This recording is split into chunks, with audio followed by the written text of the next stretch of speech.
right now. So I'm talking to Fiona now. Hi, Fiona. Hello. Nice to have you come along. I think you're talking on something that's really important today, which is clinician wellbeing. Can you tell us a little bit about what you're talking about? So today I'm specifically focusing on techniques to manage stress and really to sort of how to stay calm in a very stressful moment. So, you know, quite an extreme example, like somebody arresting or somebody screaming at you, or, you know. And as well, thinking about some techniques you can use to upskill yourself generally and increase your self-care. So we're going to do a bit of sort of well-being and a bit of specific communication skills, like how to interact with an angry patient or an angry family member or anybody really. Yeah.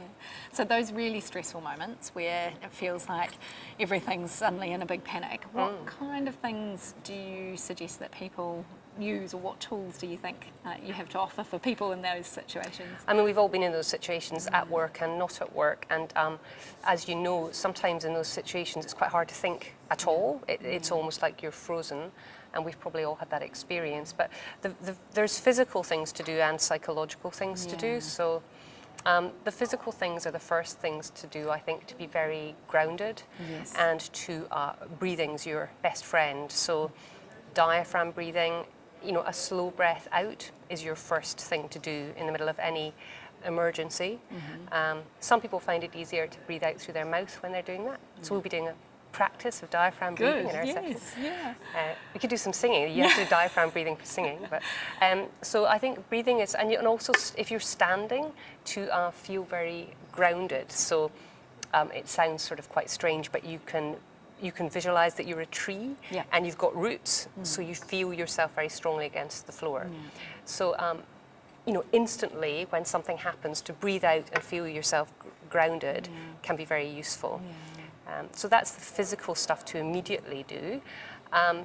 The psychological stuff you want to immediately do is, and people talk about self-talk, and there's a lot of language around some of these techniques that it can be off-putting, but it is actually very important, that self-talk side of things, because when we are in an extreme moment of stress, we often have a lot of quite panicky or negative thoughts that aren't helpful.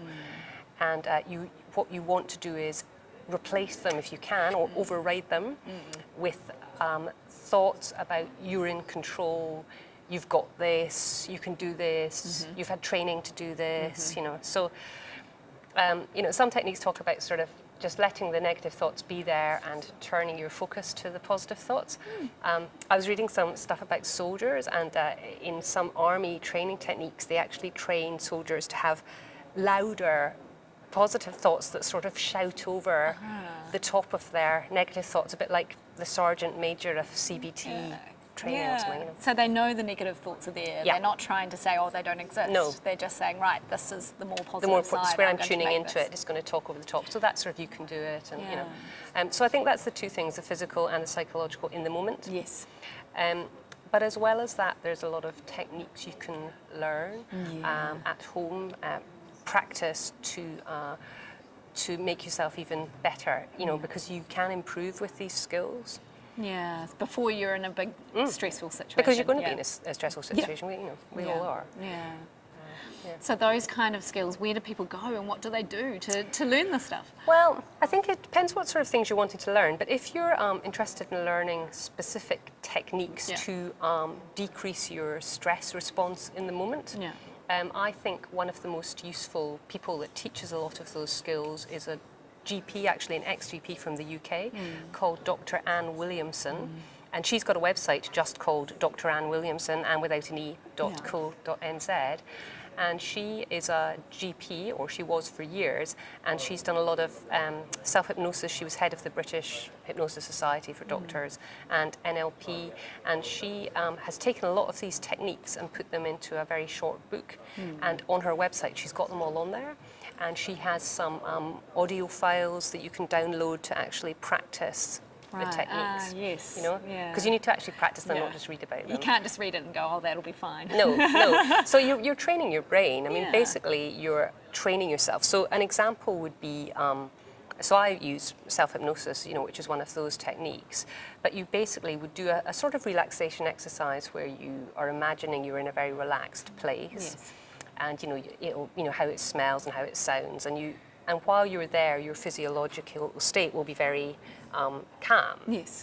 And then once you're in that space, you give yourself what's called an anchor. So it'll be like something you do like this. And then the idea is that at another time, if you keep practicing that and you link it to your anchor, at another time when you're very stressed, you can just use your anchor and it will take your physiology straight back to your relaxed state. So it does work, but you have to practice it. Yes.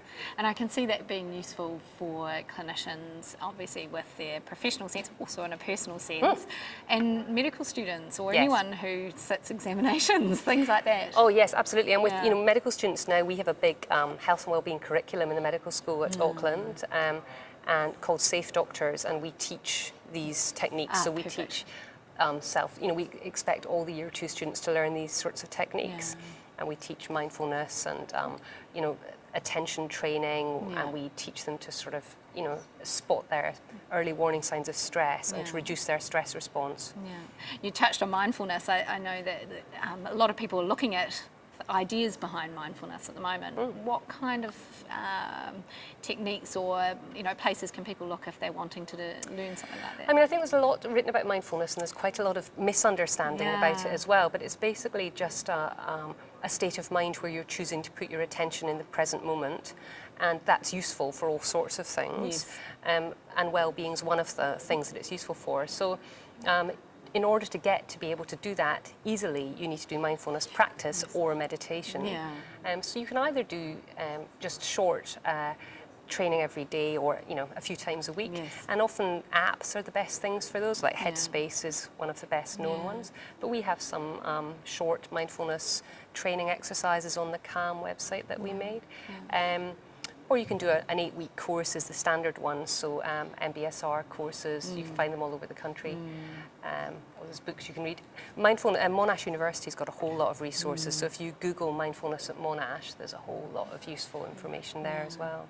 And you've seen it work for people, really make a difference. Oh, absolutely. And say students, for instance, have spoken about using mindfulness in an OSCE where they're moving around and they have 1 minute between stations, and they just focus. You're just choosing where you put your attention, so you just focus on your breathing for a minute. But a lot of clinicians will do it between patients, or they'll develop a habit of, when they're washing their hands, really focusing on that.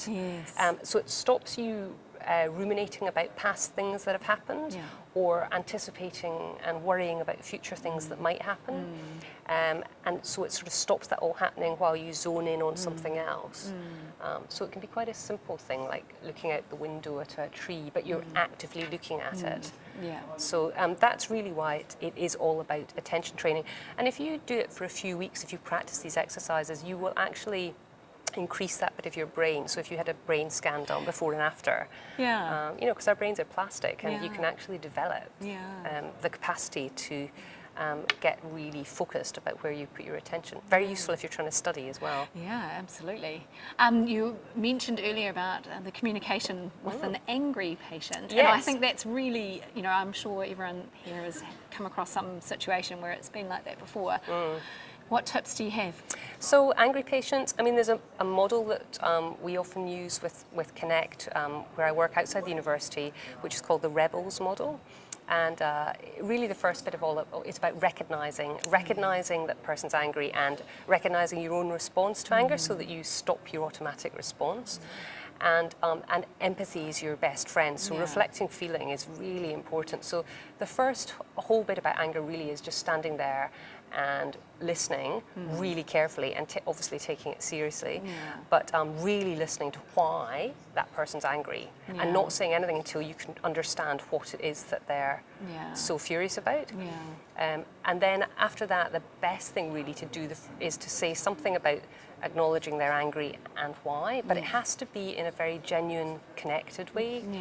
If you do it in a sort of patronizing technique way, it's just going to be irritating. But if you say, look, obviously you're really upset because you've been left out here for an hour and nobody's come to explain what's happening, and other people have been walking past, and you've missed a couple of meetings at work. That sort of genuine listening and then reflecting is actually sort of mops up quite a lot of the emotion. Yeah. And it's very important to put any solutions at the end of an angry You can't put solutions at the beginning because somebody doesn't feel heard and they tend to turn the volume up. Yeah. And naturally you want to solve things, don't you? Yes, You want to dive in yes, and solve it. Yes. Yeah. And lots of us are very, listening and fixing, and fixing. And some jobs are very like that, like pharmacists who work pretty fast are really, can be very good at listening and fixing. And so, and depends on your job, on how fast you're doing things. But so you have to sort of hold back. And that's what the recognising is at the beginning of, wait a minute, I'll need to not do that in this instance. Right. Yeah. Look, I think that's fantastic tips. I think everyone can use them. I also, you talked about a website that has come about that could be really useful. Oh yes, it's really exciting. So the National Academy of Medicine, NAM, from the States, they have got this 4-year project going on, Clinician, Wellbeing and Resilience, and they're exactly halfway through now, and they've just launched yesterday the Knowledge Hub, it's called, so anybody can access it, and there's a whole model of clinician wellbeing, so they've looked at all the literature, and this is all the experts have been working for 2 years now, and they've put, what are the things that you can do, what are the solutions, what does the evidence show, and they've put it all up there, and even like little projects that are happening in little places around the world that haven't turned into evidences yet. So it's fantastic. Yeah, really amazing. Yeah, what a resource. Well, thank you, Fiona. Good luck for your talk Thank you. today. It'll be Thank you. well attended, I'm sure. Thanks very much.